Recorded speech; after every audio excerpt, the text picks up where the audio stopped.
saya dihubungi oleh pimpinan. Ya. Jadi kita mendapatkan penugasan dari PT Meganiaga. Masih ingat kan? PT Meganiaga pelanggan kita yang lama. Ya, dulu sempat menjadi klien kita, lalu ada beberapa waktu mereka menghentikan kontrak. Namun Iya. kemarin sempat kita dihubungi kembali. Seingat saya dia sebuah perusahaan retail yang cukup besar. Betul. Kasus apa kali ini? Ya, jadi kasusnya itu terkait dengan pelanggaran etika bisnis. Baik.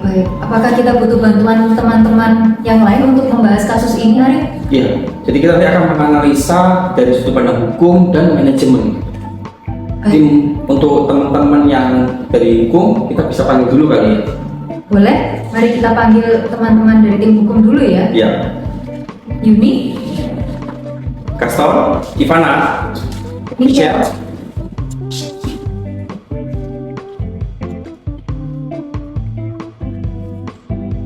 Baik, selamat pagi teman-teman. Barusan kita berdiskusi, kita mendapatkan kasus baru dari PT Meganiaga karena mereka ada pelanggaran etika bisnis. Mungkin kalian punya ide atau ada masukan untuk kasus ini, langkah apa yang kira-kira harus kita lakukan terlebih dahulu? Ivana? Sebelum kita melakukan langkah-langkah penyelesaian, sebenarnya ada laporan, oh iya. boleh dilihat dulu. Jadi ada 3 praktik utama yang bermasalah di sini. Yang pertama adalah penundaan pembayaran, yang kedua ada pemaksaan diskon di luar perjanjian, dan yang ketiga pengembalian barang sepihak tanpa adanya pemberitahuan. Baik Michelle, mungkin ada masukan mengenai kasus ini?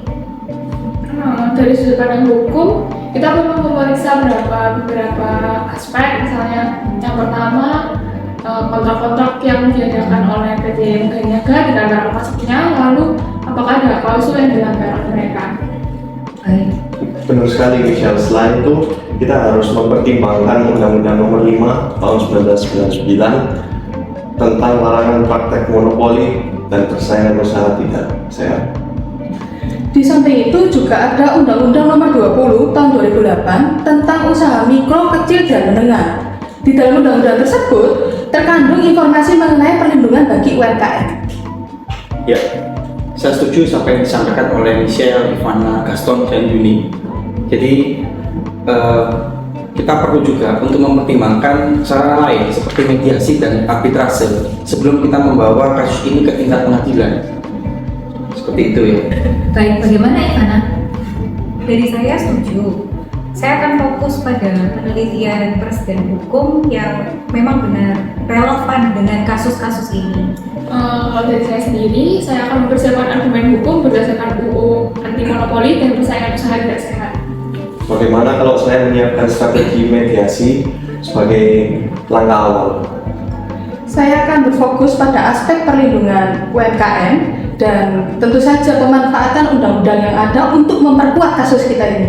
Bagus Yuni. Jadi nanti dari kita sudah mengerti ya tugas dan tanggung jawab masing-masing. Jadi nanti dari situ kita akan kumpul lagi setelah mendapatkan juga jawaban dari tim manajemen.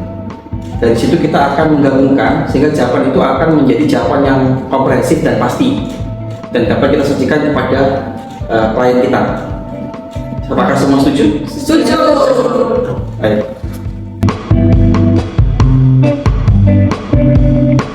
Sebagai tim manajemen, kami telah menganalisis kasus PT Meganiaga dari perspektif bisnis. Berikut adalah poin penting yang perlu dipertimbangkan. Pertama, kita harus mempertimbangkan dampak reputasi jika kasus ini menjadi publik. Kedua, kita perlu menyiapkan strategi manajemen krisis. Dari sisi manajemen rantai pasok, praktek PT Meganiaga tidak hanya tidak etis, tetapi juga tidak efisien dalam jangka panjang. Kita perlu menyusun rekomendasi untuk perbaikan praktek bisnis mereka. Di sini, saya mengusulkan bahwa kita dapat menyiapkan presentasi yang menunjukkan bagaimana praktek bisnis yang lebih etis agar bisa menguntungkan bagi PT Meganiaga dalam waktu yang jangka panjang. Setuju. Kita juga harus menyiapkan rencana komunikasi publik dan strategi negosiasi dengan pemasok yang dirugikan. Dan jangan lupa, kita perlu merekomendasikan perbaikan sistem kontrak untuk mencegah masalah serupa di masa depan. Ya, jadi kemarin saya sudah mendapatkan jawaban dari tim manajemen. Jadi dari kesimpulannya, seketika kita gabungkan dengan jawaban dari tim kita, untuk masalah PT Meganiaga ini memang diperlukan pendekatan yang terpadu, komprehensif antara kerjasama tim hukum dengan tim manajemen. Sehingga dari situ kita dapat mendapatkan jawaban yang terbaik. Gitu. Baik, jadi demikianlah hasil diskusi kami dari tim hukum dan tim manajemen. Semoga dari hasil diskusi ini dapat memberikan hasil analisis yang memadai dan memberikan hasil yang memuaskan bagi pelanggan kami. Terima kasih atas perhatiannya. Terima kasih. Terima kasih.